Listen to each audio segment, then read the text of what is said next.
दार्जिलिंगचे ट्रेनचे इंजिन आहे, steam engine. 200 वर्ष झालेत आणि हायेस्ट 7000 फुटावर आहे ते railway station. Darjeeling railway station आहे बघा. असं कसं काय रनिंग चालू आहे आता, भरपूर पब्लिक आहे.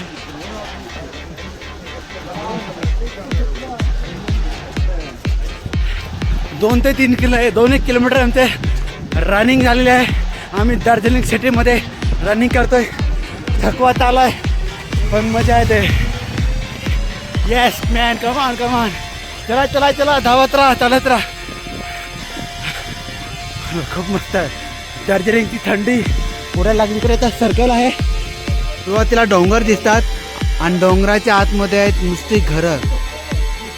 ही घरं आहेत, घरं, दगड नाहीत. वाट लागलेली आहे. पहिला दिवस मी मस्त मजा केली. जास्त हिमालयन माउंटेनिंग नाही.